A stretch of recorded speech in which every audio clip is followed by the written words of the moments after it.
Ok. Allora, io dico due parole introduttive, poi lascio la parola al relatore. Good evening and welcome to another appointment in this cycle of the international video conferences dedicated to tramways and other means of transport. Tonight's presentation comes from Brussels, Belgium. Luc Koenot from the Brussels Urban Transport Museum will talk about the great celebrations of the 150th anniversary of their tramways held in 2019 there. This presentation will be done in English, and at the end of the evening, there will be a space for any questions in English or in Italian. And you can also use the chat in English in every moment during this presentation. I see that tonight there are many people coming from different countries and from different continents, and I'm glad about that. The complete program of the forthcoming presentations is available on our internet site, English section. Thank you. The floor now goes to Luc Koenot, but before I repeat everything in Italian, sorry. Buonasera, benvenuti a tutti, benvenuti a un altro appuntamento in questo ciclo di videoconferenze internazionali dedicati ai tram, ma non solo ai tram, anche agli altri mezzi di trasporto. La presentazione di questa sera è qualcosa di speciale perché arriva da Bruxelles, la capitale del Belgio, e da qui Luc Koenot del Museo del Trasporto Urbano di Bruxelles ci parlerà delle grandiose e veramente grandiose celebrazioni che si sono tenute nel 2019 a Bruxelles per il 150° anniversario del tram di quella città. La presentazione sarà fatta in inglese, alla fine della serata ci sarà come al solito spazio per eventuali domande in inglese o in italiano, ma potete usare anche la chat in qualsiasi momento se volete. Vi ricordo che il programma completo delle prossime videoconferenze è disponibile sul nostro sito internet. Grazie e la parola va ora a Luc Koenot. It's to you, Luc. Thank you, Roberto. Well, I hope that now you see my screen or not for the moment? Yes, yes. Okay. Perfect. Good. Well, welcome to everyone. And I will not say it in Italian because I'm not able to do that, but let's keep it in English for the whole evening, what me concerns. Well, 2019 is in the meantime 4 years ago, but I'm happy that Roberto gave me the opportunity to come back to that famous year where Brussels celebrated the 150th anniversary of the trams. And of course, the celebration in Brussels was not a unique event because a lot of cities worldwide and especially in Europe are doing this, and so everything you see, I would start saying that a lot of this comes thanks to the other events that were before us, and that gives us a lot of inspiration. And so whether it is Geneva, Den Haag, Vienna, Berlin, and I should say more. Well, there were a lot of good inspiration for us to do what we finally have done in 2019. But before going to the celebration itself, a little overview, quick about Belgium and how Brussels fits in all this. So on this little map of the country, you see Brussels is somehow centrally located with a tram, a metro system, and of course our museum. And in the country, we have running tram systems in Antwerp, Ghent on the coastline, that's on the northwest. And of course, we have in the south also the Charleroi network, which is a remaining of also the vicinal network, like the coastal line is. We have a few other museums, as you can see on the map, but I will come back to these at the end of my presentation, because one of the ideas that we also developed while doing 150 years of trams in Brussels is that it was not only 150 years trams of Brussels, it was also 150 years of trams in the country, in Belgium. And so somehow we included all the location you see on this map into the program of our feast in Brussels. And I will come back to that later at the end of my presentation. So the tramway network of Brussels, and I show here a little map just to give you a few numbers, and I will not go in details. The network is 17 lines and develops about on a little bit less than 150 kilometers for the moment.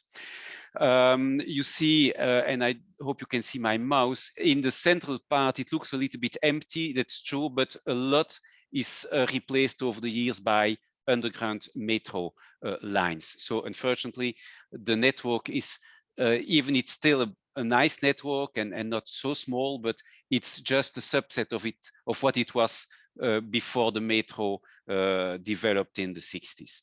But well, let's not blame the past, and let's be happy what we have today. So it's still a very nice network with 5 types of trams running, and I quickly go over what's running today in normal service. Articulated PCC cars, still about 60 in service. Double articulated, just a little bit less of 60 in service. There are the first generation of low floor cars, 51 in service.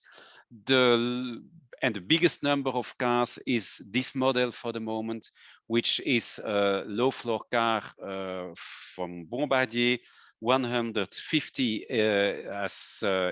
with this length, 32 meters, and another 70 which are 43 meters long.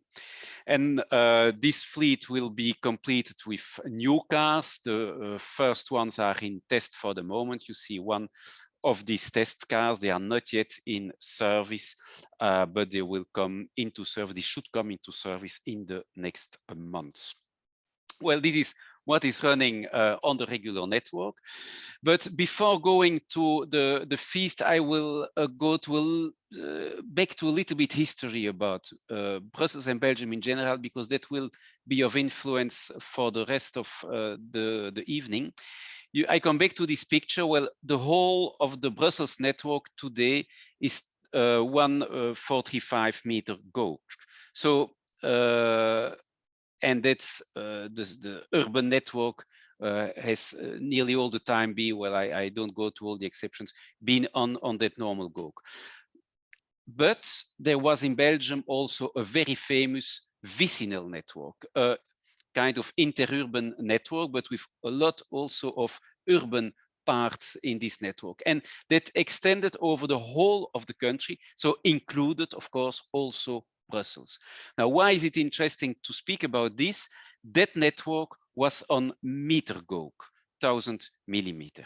And so think about this. If you have to celebrate 150 years of trams in Brussels, potentially in the country, and you have 2 gauges, it's I pose the point, I pose the question for a moment, but we will come back to this later. The 2 gauges, the 2 track types were sometimes together, as you can see on this old picture from the 70s, where you had on the left part the vicinal network and on the right part the urban network. Well, of course, there is in Brussels that whole, well, in Brussels, definitely, but in most of the country, that vicinal network disappeared. So in Brussels, there is no single meter gauge anymore available. So that was something we had to solve, and you will see how we did it. So let's now go to that celebration. You see on this logo, this was the logo of the celebration, 150 years of Brussels, of trams, but also 30 years. What was the 30 years? 30 years of Brussels. Well, Brussels is a city which is more than 1,000 years old. So what is the 30? 30 was the 30 years ago in 2019. So that means in 1989, the region of Brussels was founded. In the end of the 80s, Belgium was divided into 3 regions: the Flanders in the north, the Walloon part in the south, and Brussels as an autonomous bilingual region in the middle. And that new organization of the country had effect as from the 1st of January 1989, which means that in 2019 it was not only 150 years of the trams, but also 30 years of Brussels. Now, why the logo was together? Well, because by doing the event for the trams, we had also support by the region of Brussels, the city of Brussels, and we shared elements of the program together, which was a nice synergy in both directions. But why could we do that feast? Because it's one thing to have a celebration of 150 years. You can only do that if you have an infrastructure to make it possible. And well, Brussels has a nice museum. Let's be proud of this. Already 40 plus years old in the meantime. And you see here one picture of the main exhibition hall of the museum. But besides being a static museum, it's also a living museum because we can run on a big part of the network. Now you see the museum in the back, one of our regular services which runs every weekend in the summer, from Easter to November, in the front. And so that gives you an idea of the building, which is in fact taking a part of a still operational depot of the Brussels Tramway Company. So we are not autonomous. We share that location with the Tramway Company. That has, of course, also a lot of benefits. Now, you see again that map of the tramway system. The museum is located, as you can see, Tram Museum on the map. And in red, these are the lines that before 2019 already, and since long time, are the sections where we operate every or nearly every weekend. These sections are equipped because, well, that's another detail I didn't mention so far. You see with the possibility to run with trolleys, like you see this standard car from the museum, or with pantographs. If you remember the pictures of the modern trams, they all run with pantographs. So the lines in red are equipped for both operations with trolley and operation with pantograph. And of course, this is good because we had it before 2019 since many years. But of course, if you want to do a celebration downtown for 150 years, that was another burden, and I will come back to that later. One thing is to have a museum, a collection, trams to run, but also a big group of volunteers, drivers, conductors, whatever, technicians that we have as well. Experience to run downtown. Well, this is a picture from 1985. So that was already on King Street. This is a picture of King Street from 85. So we had already a lot of experience to run with our museum cars on these downtown sections, even with the trolley. But that is 1985. At that moment, this line was still equipped for dual operations. Later in the 90s, this was converted to pantograph only. Come back to that again later. And another very important base condition to do what we have done is the good collaboration between the tramway company and the museum. And I can only emphasize this once more. Without such good collaboration, you cannot do what we have done. And it's really a base condition for success. As an illustration of this good collaboration, I show with pleasure this picture of one of our museum snow cars, which is going out with volunteers from the museum each time there is snow, because the tramway company doesn't have anymore his snow cars. And then the museum is there to come and help the regular operations. So it's again a nice way in both directions and synergies. Now, coming back, we have, as you understood, the base infrastructure to organize a celebration. We had the foundations for it.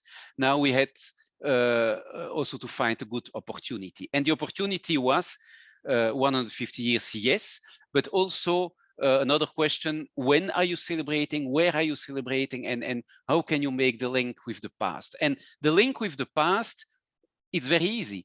The 1st of May 1869 was the first official day of operations of the horse tram downtown. Well, the same horse tram, exactly, it's the one of the 26 cars from the first batch, is still in our museum, and you see that picture on the right from 1985. In 1985, that horse tram had also run in the streets of Brussels. So nice way to illustrate the context and to say to tramway company, but also the city and the public, you know, we still have one piece in our collection, which is exactly 150 years old. And that's all these elements together allowed us to come with a huge program, a 5-day-long program downtown. So you see the itinerary on King Street, the Regent Street, and the Avenue Louise was the itinerary of our celebration. Why? Because the very first horse line with the horse trams you just have seen was running on this Louisa land. So definitely this was part of our plan, because not only we had still a car from 1869, also the itinerary of 1869 is still available or largely available. Maybe not 100% exactly, but that is a detail. So that's we have a date, we have a context, we have a whole base foundational equipment for doing this. What did we organize? Well, again, 5 days, a big parade, and public circulation. So the public could ride with the museum trams on the 1st of May. That was the big day. But it was not only the 1st of May. On the 2nd and the 3rd, we kept running in the downtown with museum trams, organizing visits, more touristical visits to Brussels. On the Saturday, like also, this was not our idea, it was just copied from Dresden, I think Berlin, and some others, where the famous European Championship for tram drivers was then held. Also King Street, same location always. And then on the 5th of May, we again came with our museum trams and offered to the public rides on Louisa Laan and on the same itinerary. So 5 days long, downtown Brussels was all around the trams. Once you know that, well, the first thing to do is to make sure all your equipment is running well, smoothly, maintenance done, and so on. So all 60 plus cars from the museum that were taking part of the event went through overall to maintenance, control checks, and so on. But a few of these cars were questions, and I think it's interesting to understand a few of these trade-offs we had to make, because, well, you can make the nice ideas and say, I have still the trailer of the horse car from 1869, and of course it was our wish to run this famous car again. This is a picture not from 2019, but again from 1985, the last time this horse tram was running.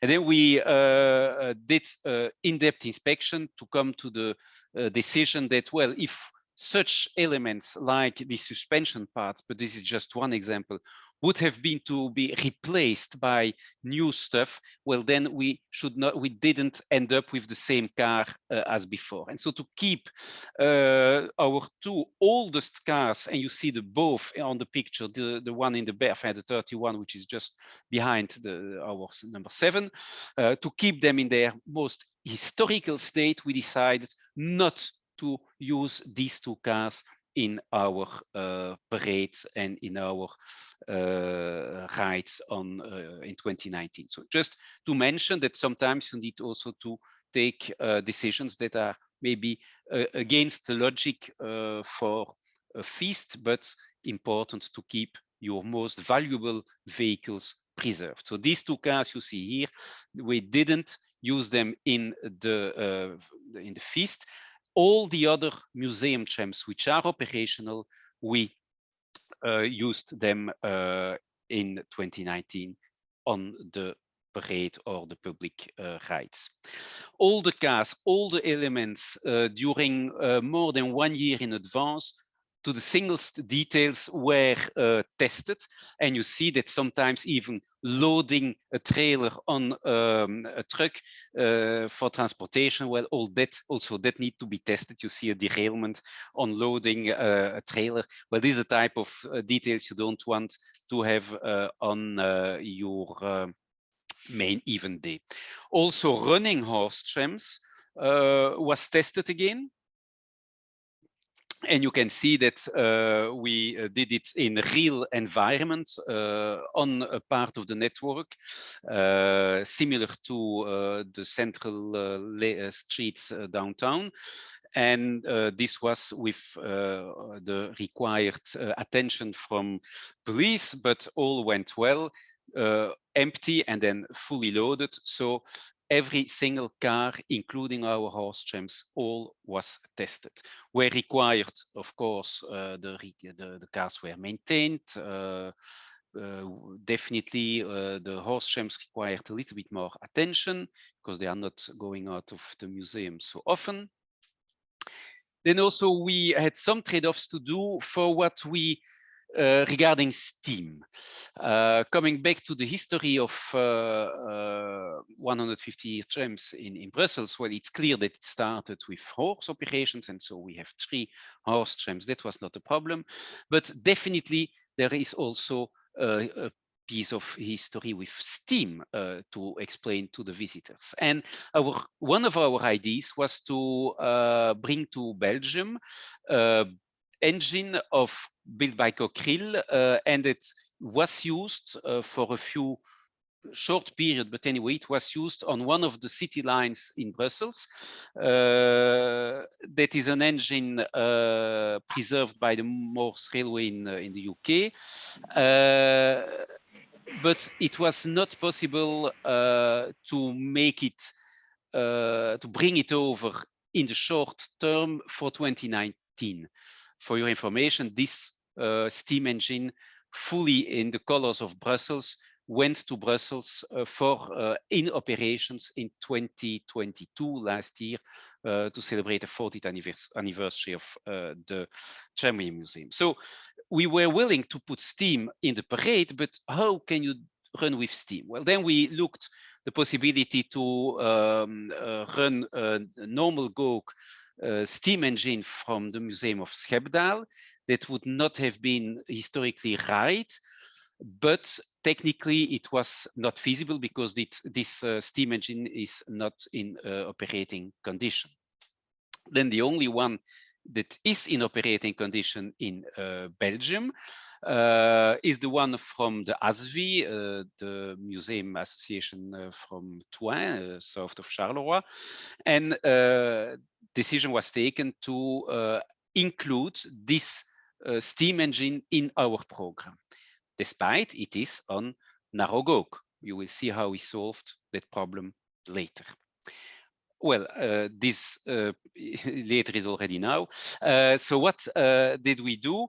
On this square, which is a pretty large square, centrally located and where the parade was anyway going over, there is place to add more tracks, and we put everywhere around the square narrow gauge tracks so that the steam engine could operate for a few days on this square downtown Brussels, which was, of course, a nice masterpiece of our program. Another element that we had to prepare in advance, I come back to the technical discussion between pantograph or trolley. You remember only the red lines are or were in 2019 pre our feast were dual mode, trolley and pantograph. That so to run with all our trams on this sections, we had to ask the tramway company to reconvert 6 kilometers of track to dual mode.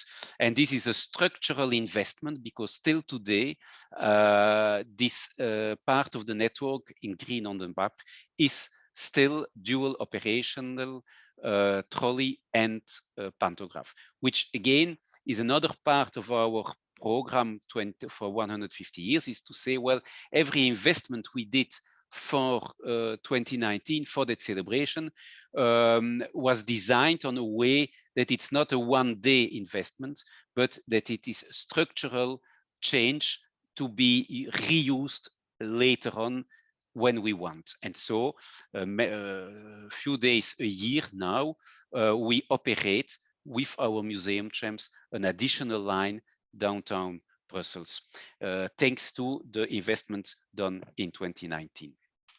Of course, if you do such change, that required also, again, test rides, so that after the conversion, we test every single aspect, and particularly such crossings where now you have the possibility to go with trolley and panto in both ways. And of course, all the junctions, all the procedures to take a junction and so on, we prepared all this thanks to a lot of night work, and everything was tested. Don't forget also, when you make a nice celebration, is the whole staff. And another investment for the long term was to equip all the volunteers with new uniforms. Regardless their function, drivers, a driver uniform, conductor, a conductor uniform, and so on. Each of them connected with the vehicle they were working in. So that means that we had uniforms from all the various periods of 150 years of trams. And of course, it's a lot of work, as you can see, to prepare this. There was a whole team working for nearly a year on doing this. Briefing all the teams was one of the last things to do before, of course, we could launch the event, the feast. Now, another part I just very quickly highlight is the importance of communication when you do such celebration. And again, there the synergy with the tramway company was fantastic, because on all the digital information signs, whether it's in on the entire network during a few days, if not weeks, before the 1st of May, well, there was an announcement about what happens for 150 years of trams. So the public was largely involved, and good communication was done, including also a decorated tram, a modern low-floor car, which was decorated with 5 different liveries of the trams. And you see this is one of the last ones, but the chocolate color, like we call it, and you have here the old tram and then the special livery 150 years of trams. You see where the special livery comes from. Also, and sorry, one bus picture for this presentation. No, I think there's a second one. Also important was, of course, to prepare the network, because 6 kilometers of network centrally located could not be operated regularly, because the whole celebration required to suspend the regular service.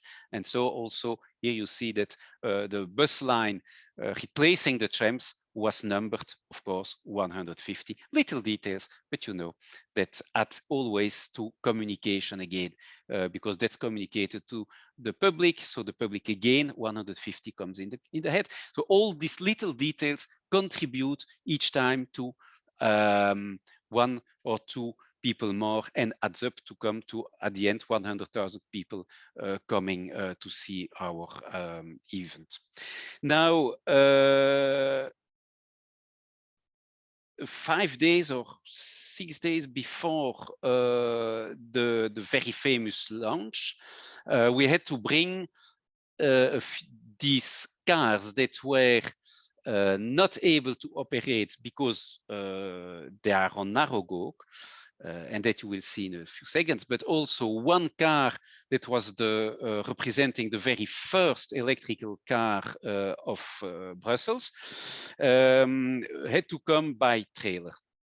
Why this one? Because this is unfortunately not in operating condition. It's a replica, by the way, as well. So bringing that was again an opportunity to make communication around all this, and we find a little place to put this very first electrical car, electrical tram. But you see something on the right. What is inside that packaging? I will come back to it later. And that tram was put on a special track in that yard. Now, on the square, I told you already, we were willing to display vicinal cars on narrow gauge. Well, you see how the tracks were laid, really from scratch. No prefab tracks. That was way cheaper to build it on site and not come with prefab stuff. So we did the comparison, and then a few days before the launch, the last minute, basically this was one of the last elements of preparation, is to bring then all these 10 vicinal cars to the Place Royale. Now, this car is also special because this was in fact, or is still, the very first electrical car in Brussels, the very first electrical car of the vicinal network as well. It was a Brussels car, now preserved in the Museum of Liège, but that's not a problem. The Museum of Liège was so helpful to allow us to have the car for a few days on exhibition, Place Royale. And so I will not show you all the transport. It's about 10 cars, but all of them, well, at night, of course. Why at night? Because you can see that while doing the unloading, you block the regular service of the trams. So that all that operation had to be done at night. So it's a nice, funny picture to see 2 vicinal cars, well known for a lot of you. Type S on the right, a standard car on the left, and to see them nicely aside one another on downtown Brussels on the Place Royale. Of course, also the steam engine, the famous steam engine I already showed you earlier, came by trailer to be unloaded and to be put on a special track. This one with ballast, you can see, and fully configured to be able to run with that 30-ton weighted machine back and forward on this track. And you see on the other side of the square already the other vicinal cars on exhibition. For all these displayed cars, of course, the required explanation and so on was also done. Some other cars from different periods. So all most relevant models from the vicinal period was on display. Here you see behind the yard on the right where that Brussels first electrical car from the urban network was displayed. I come back to that location later. And on the left, something else. Of course, if you make such an event, you need info kiosks and possibilities for selling stuff. Well, that was the tent here on the left. Well, I go quickly over some other pictures. Important, if you put such valuable rolling stock on display day and night, you need good security, and there was 24/7 guards. And when the trams were not operating, or when there was not opening hours of the formal openings hours of the exhibition, then we put also required fences to protect all. For just one little detail, the vicinal engine, the steam engine of the ASV of the museum in Troyes, had to return earlier to Troyes and could not stand the 5 days of the festival. And that's why we had to exchange it with another steam engine. And from that moment on, of course, we could not run anymore because this 1066 is not in operating condition. But nevertheless, we were willing to keep a steam engine, even the operating one was going back to Troyes to operate on the line in Troyes. Now, finally, one of the last elements of preparation is that all the cars from the museum that don't have a pantograph had to be towed to a depot close to downtown to avoid having to do that the 1st of May in the morning, to avoid that an accident or some other element on the tracks could harm the whole day. So we dispersed our museum cars in 2 or 3 locations to also do some risk mitigation in case on the network there would be some incidents. And that allowed us again to make nice lineups of our trams. Now, the feast was on the 1st of May, but it started in fact on the Tuesday. The 1st of May was a Wednesday. The whole celebration started on the Tuesday. Important because we could do incredible press coverage on that day. So to be sure that on all the channels, the press was speaking about us. So that again, people were coming the day after, but we had also the visit of our king, as you can see on this image, who came to visit our exhibition. And he saw, of course, the steam engine, but he opened also, and this was what was under the packaging, under the folio on the previous picture. Well, he also saw and opened the mock-up, because this is not a real tram, this is just a mock-up of the new generation tram for Brussels. He visited the new tram, he visited, of course, also the old tram, because both were, as you understood, together. And here you have the picture where you see that 415 is on his tracks, but well, it was nicely put with kind of, well, not pavement, but a platform, so that visitors could easily access both the new tram, but of course also the old tram. And this was part of the static exhibition on the 5 days. Now, on the 1st of May, you understand that we had to start very early the day. And it started with bringing by trailer a few trams that we definitely were not willing and potentially would be too difficult to tow them or to bring them by over the tracks to the King Street. So the horse tram, as well as one of our masterpieces, is the snow car 95 from 1904, one of our masterpieces in very good condition. But well, it's difficult to tow that car, so we prefer bringing him by trailer. And the day started with unloading. And of course, if you do such tour, you also take advantage for your own pleasure somehow to make not only a trial trip, but also nice pictures in the empty street downtown Brussels on that, because 1st of May is a holiday. And we did a few tours to enjoy our nice car at the very first hours of that 1st of May.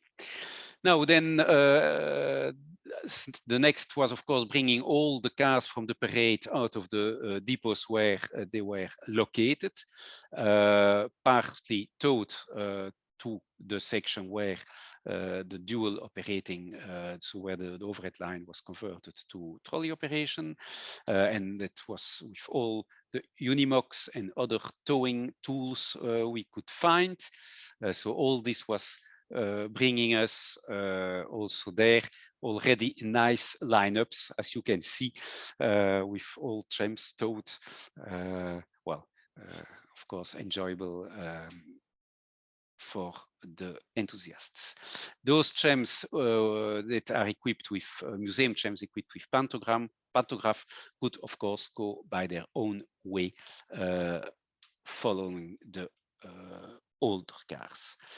A lot of work cars also in the parade, and also these cars were lined up in the depot of XL, which was the closest to the parade section. The restaurant car, another one that we were willing to bring in the parade, is came from another part of the city. So in fact, the whole day, trams came from 5 different depots, and all had to be brought in the right sequence to have the parade, of course, going correctly. And the most complex one to bring in the parade was the work car. It's more than 60 meters diesel tram, but in general, this is only running at night or only exceptionally running during the day, but in general only late evening and night. And moreover, never going through the pre-metro tunnels during the day. And for our event, it had to go to do through the metro tunnels also. Well, that was another nice exception that we had to organize. Early morning of the 1st of May is also bringing all our support buses and vehicles together, because we had a kind of commando bus here. So that was our central dispatching for the day. And we had also buses for bringing the catering or bringing the staff to the different locations. All this started around 7, 8, and then around 9, the trams came on the parade and on the exhibition location on the Regent Street. Of course, with the support of the police, who was there to block the streets and to help us to make it all safe. Now, this is the arrival of the museum trams to the location where they are, where they were on exhibition for a few hours in the morning. You see that they are on reverse track. You will understand why later in the presentation. And so they came all in a row. I go quickly to come to the location where they were on exhibition. That's a street which is about 700 meters long, and I needed about 850 meters. So you will see that even this street was not long enough to put all the trams that we were willing to display. So you see the length, now it's empty, but in a few moments you will see the same street, but a little bit more full. In the meantime, and we are now around 9:30, 10 o'clock, the famous Place Royale is little by little coming full. You see already a few people on site, of course, the enthusiasts, but also already the public, the general public. On the left, you see the steam engine making his trips, and the trams coming. Oh, a little comment on this one. That's a modern car, one of the last ones from the parade. But the particularity is that this is painting from an artist, and that was also a deal with the tramway company, is to have this car in the parade, and the general manager of the tramway company himself was driving it. So another nice demonstration of the synergy between the tramway company and the museum. Now you see here all the passenger trams already on display. Not all, because there are a few missing, but they will come later. After the modern cars, the work trams. And they were put, of course, also this one, that was the last one. You have already seen him. This was the last one, the last car of the parade.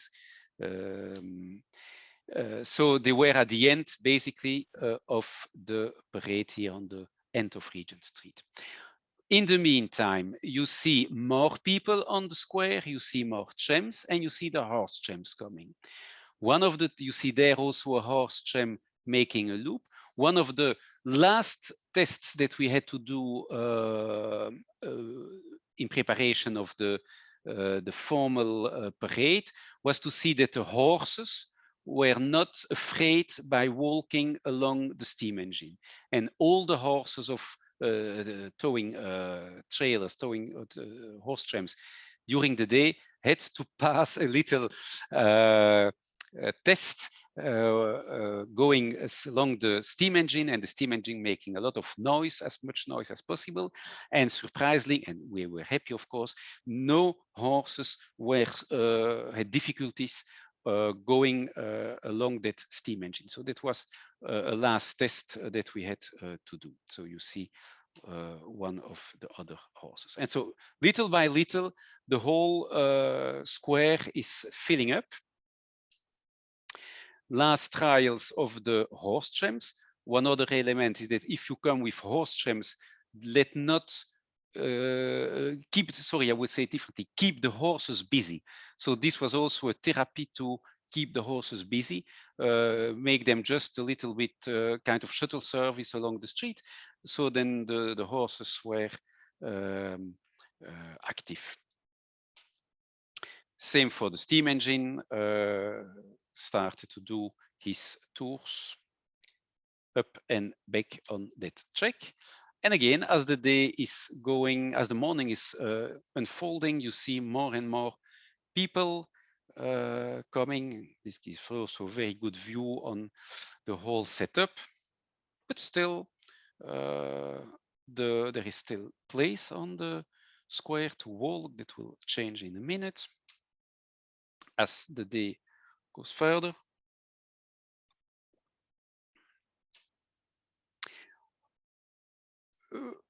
To complete a little bit the scenery, there were folklore groups that joined also the event, and public likes it to make pictures, you know, the kids, and it's nice entertainment for the public.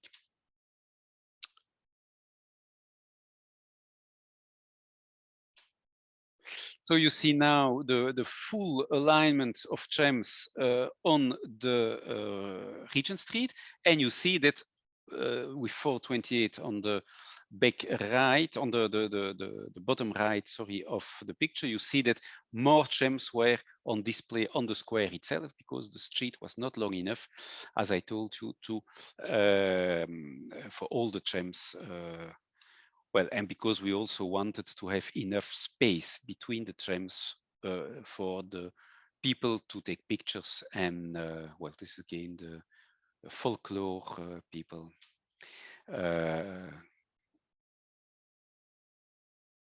More and more people is joining.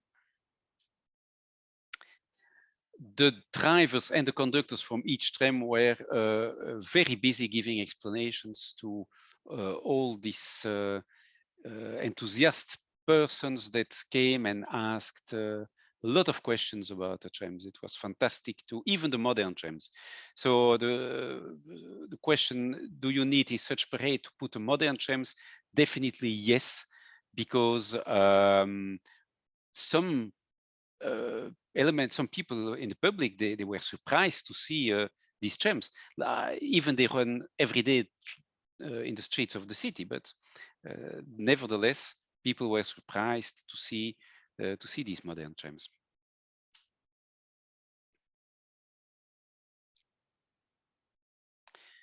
I think these images speaks by themselves. Well, this is one. This was the most modern tram at that time in Brussels. The last 43-meter low floor car, and even that car was a lot of questions, and some passengers who daily use the network were surprised. Do we have that tram in Brussels? Well, yes, we have. And then, of course, the importance of the work cars. I think it's very important to show also all the expertise of the technical departments of the tramway company. So they were very proud to be there. The first cars were the museum cars, but then behind there are a lot of modern work cars, not only on tracks, but also there were, you know, all kinds of service cars on display also.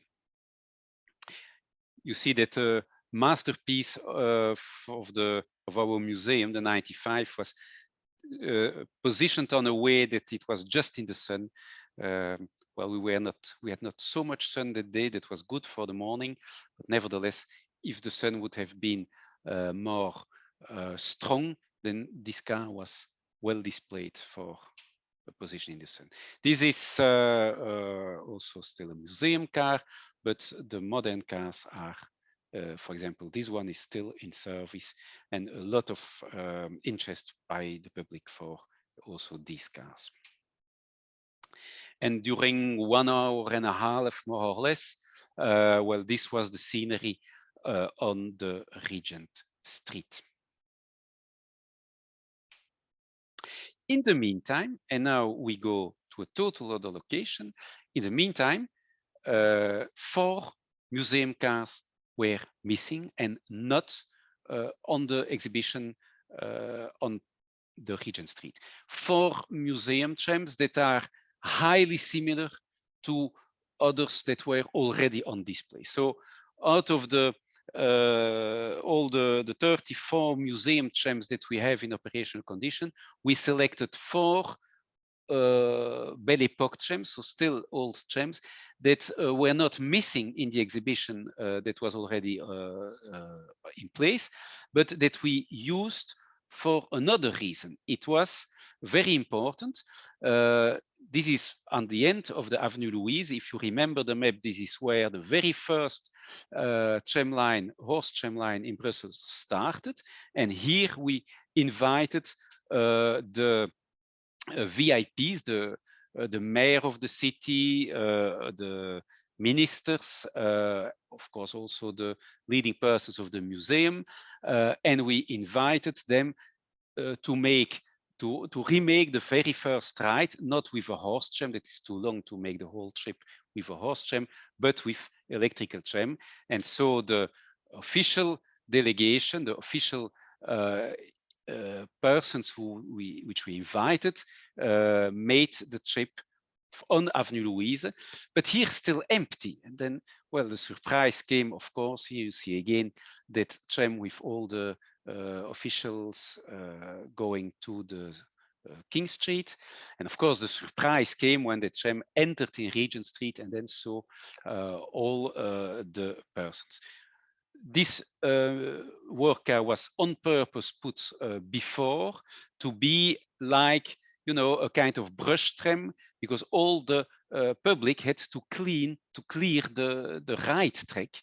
The idea was that also all the conductors and drivers from all the trams there were helping to clear the ride track on the Regent Street, and then the official tram of the tram with the officials, the 830, as you can see here, had to go through that crowd to go and to come to the main square with the statue. And it was really not a problem, thanks to, well, first of all, the 46 who cleared the way, and then the drivers and conductors who helped to keep it clear. And you can see that despite a number of people everywhere, that was a critical moment, but it went pretty well, and 8:30 safely arrived with the VIPs on the main square. After a ride with the electrical tram, that's our oldest electrical tram in operation, the officials took then the horse tram for a return trip. And you see them leaving the square with police to be sure that nothing happened, but well, nothing happened, and the police stayed on the square and did not the whole trip with us. But you see here the officials going for a little ride on the King Street for and back. Here you see them already coming back. They went to where you see the work car, the 46, they went just to there. So it's not too far. Then they went back, stepped out, and went to sit on a platform, elevated platform, so they could have a good view on the next steps. And then at 2 p.m. sharp, we launched then the parade. Sorry, 1 p.m. sharp. No, 2 p.m. sharp. We launched the parade, and you see now all the horse trams in front, and on both tracks the electrical trams. Of course, you understand what will happen. All the vehicles of the parade are now going in the right sequence in front of the public, and one after the other with an explanation. Each time the tram stopped and there was an explanation, 1 or 2 minutes in front of the officials. This is pictures taken from that platform. And so you see the various trams leaving the square, going to the other side of the King Street.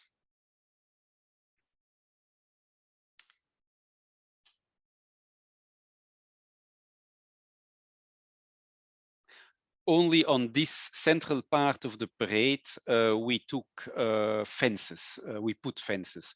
You will see later for the rest of the parade, we didn't do this.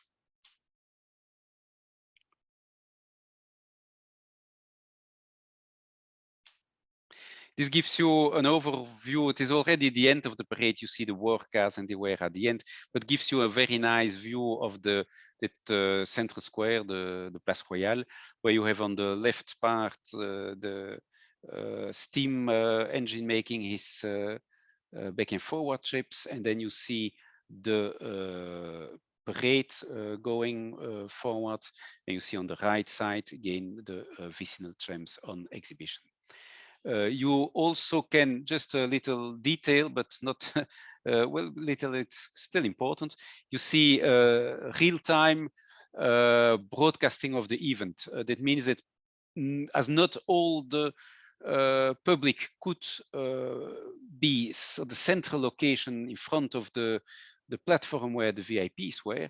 That was, of course, a central place. Well, then, therefore, we put on various places along the itinerary big screens with real-time live broadcasting of the parade and, of course, the explanations. So they could also hear and understand what was happening. Here you see the setup with the platform, and on the another part is just to inform, but food trucks and drinks and so on. That's also little detail, but important if you bring so many people together. This gives you another nice view of the scenery. Now let's go back to the parade itself, and we progress. Now a few pictures from inside, and you see how the driver experience such well, such work. He has to go through the public, but in general, well, it's like a cyclo-course. At the end, the public clear the way, but it is sometimes frightening if you see that you have to pass the public. But don't be afraid if you do such organization. The public ends up to clear the track. Again, another view of such live broadcasting. And then, well, maybe you recognize at the end of the King Street here, the square where the central place of the day. The trams came still on reverse track to the location called Botanique, where still a picture of the reverse track, but where then there is a cross in both, so you can cross over in both ways. And this was the place where then the trams find back those who were on reverse track, the normal track. And you see how it works. Here you see that for some maneuvers, there's a need of manual intervention for operating with trolley, but it's not a problem. You just need enough volunteers to accompany these maneuvers. And there is a loop at the end of King Street around a church, Église Sainte-Marie, and all the trams were looping and going back to on the same itinerary as they arrived.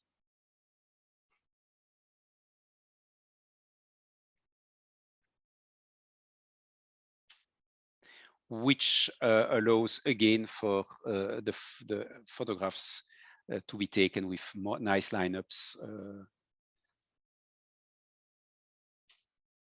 of our museum trams. And you see that the length that was available on that part of the King Street was not enough. If you see, and you recognize it now, the work cars are just arriving and the street is already full. So at a certain point in time, yes, it's like a snake that is finding its, that is looping on itself. The horse trams were evacuated somehow, going on their part on the other track, and allowing then the electrical trams to be faster, and also again to have the horse trams making shuttles up and back on the King Street, again to have the horses keeping busy.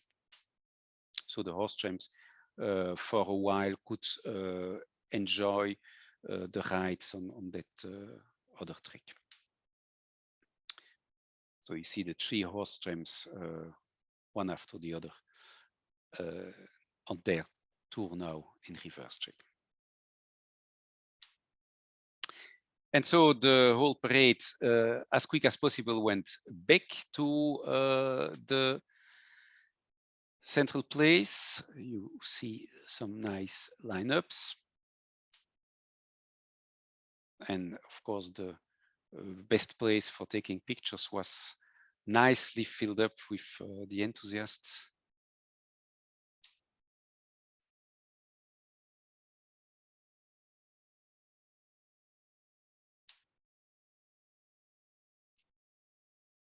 I could spend hours to explain you details on all the trams, but I don't think that's the goal of this evening. So I think it's could be another occasion to show you more details and to explain more details about all the trams, but this would bring us way too long to explain you all these cars, because be aware that there were about, in the parade itself, 40 trams, and you will understand later on another 7 or 8 came, plus the support cars and so on. In total, about 60 plus vehicles in service on that day.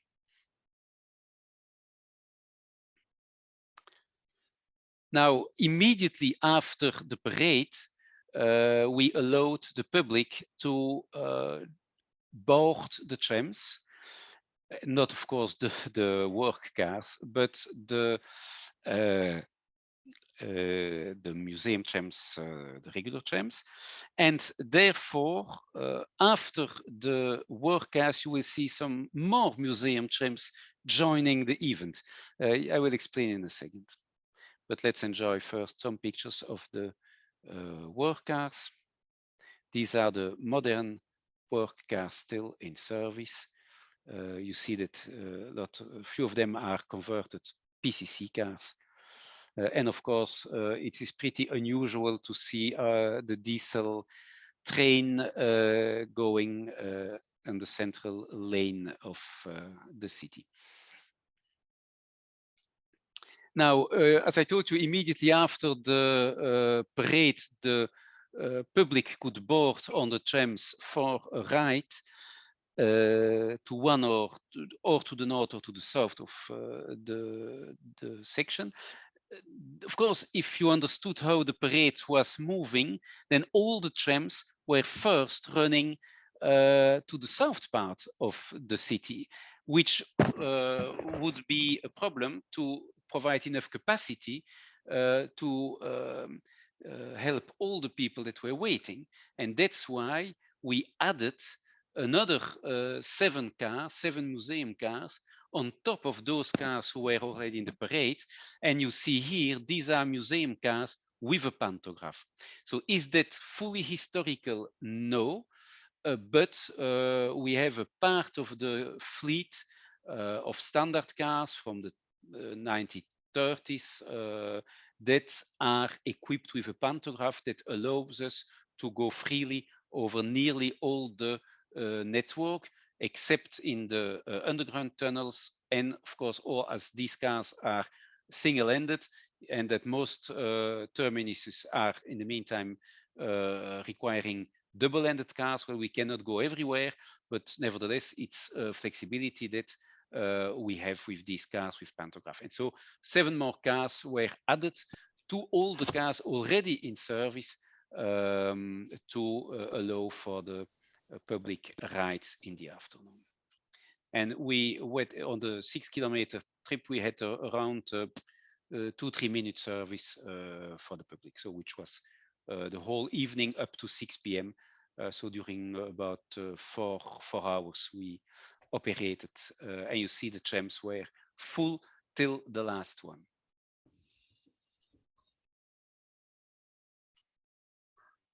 Just a few more pictures of these rides.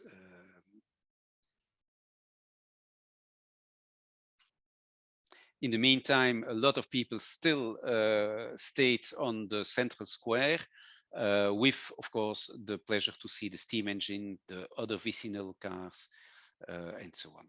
Well, at a certain point in time, anyway, it was the end of the day. So you see that, yes, there came an end and people understood that after 6 p.m., little by little, the trams were going to the depot. Now, still a few other pictures of the square where you see the special services. various models. A view of the square.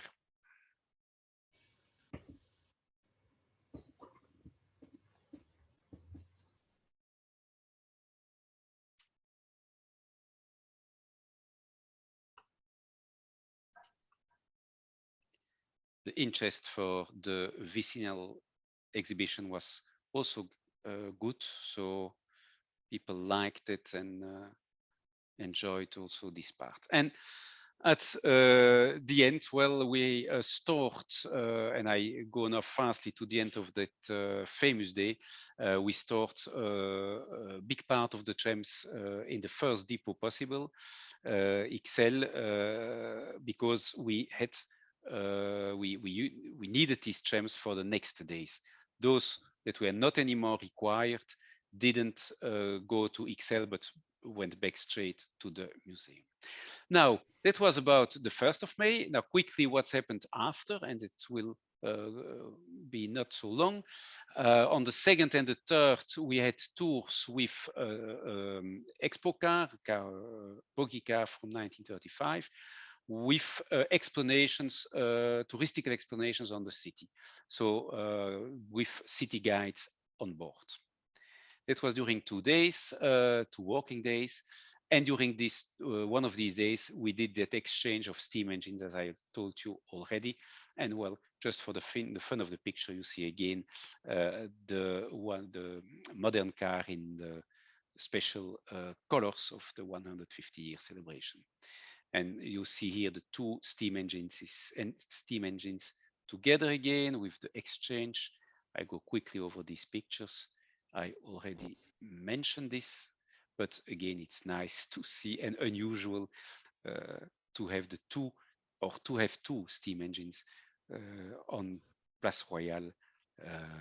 It is pretty unusual, of course. The 303 leaving and the 1066 coming. And then for the rest of the weekend, the 1066 stayed static on the track in front of the church. Again, all the time with security, as you can see on the right. Again, a nice picture of the 150-year tram, modern tram in service on the regular line with the vicinal exhibition that stayed until the Sunday. On Saturday, there was not a lot of museum activity, but there was the Tram Championship, the European Championship for the best tramway driver, and there a few museum cars were part of the game. Well, I don't go to all the games. It's, you know, about being able to stop your tram at the right position, to understand the speed, to, well, again, to open the doors, not like this picture, this is too far away, but you should have stopped the tram on a way that, well, the arrows are together. All this type of competitions, and then the well-known bowling, tram bowling, which is the most known or the well-known of the competition. On Sunday, last day of the festival, and it was about running again with trams, museum trams on Avenue Louise and King Street, but this time not only museum trams. So we were running together with the regular service. That means that we could not run as much trams, but still we had about 13 or 17 trams, I think, on the day in service. I think it was, yes. So again, also part of them with Panto, and another, and of course the oldest ones with trolley. And so you see here now the museum trams together with the modern trams on King Street. Museum trams looping again around the church at the end of King Street. And these were then the museum trams in operation on that, the models, there were more trams, but the models that were in operation on that day. But well, again, it's same cars as we saw already on the main day on the 1st of May. So on all nice things comes an end, and the last thing that had to be done is to bring all the trams back to the museum. And again, all the trams with trolley were towed to the museum, and then everything came back to the quiet and normal operations.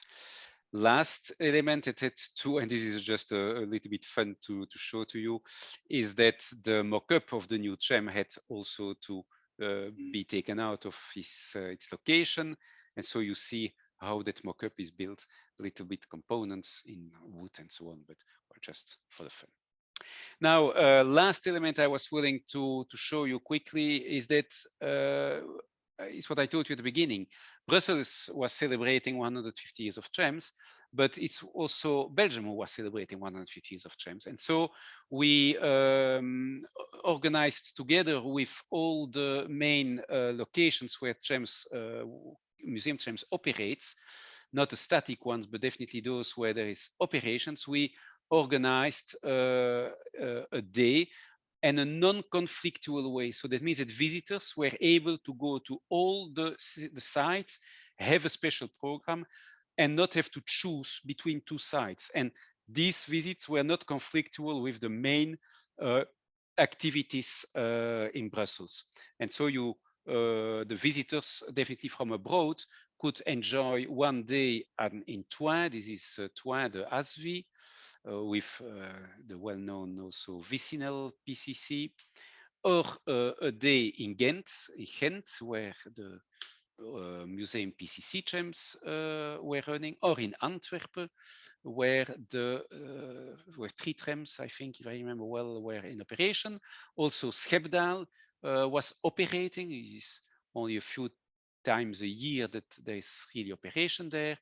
And on the coastline, there were special services around the Panne. So for visitors coming from abroad, it's always interesting that you not only visit the main activity, but that you can also spend time not too far away and enjoy the other systems of the country or the region, because cannot always. Let's end also with a few other details. There was for the event of 150 years of trams also a special stamp, a special timbre. You can see it here, and also chocolate and cookies. So of course, no event in Belgium without something on food. Now, I think I went quickly through all these pictures, but I hope you understood what happened and what we did to make it happen. And I think that was also important to go over that. I will end up with 2 last pictures. And this is in fact just an invitation, because Brussels celebrated 150 years in 2019, but this year Antwerp is celebrating 150 years. So you can come all the 28th of May, which is next month on the last Sunday of May. Very easy to remember, last day of May. So Antwerp will make a very nice event as well. And Ghent will celebrate also 150 years the year after. And so put also in your agenda the 19th of May 2024. And this will also be a very important celebration where you will be surprised what we will put all on the tracks there during 2 days, 19 and by the way also the 20th. So I hope it was not too fast, but we come to an end, and I would like to thank also all the photographers behind the pictures that you saw, which allowed me to show you a good overview of the celebration. Thank you for your attention.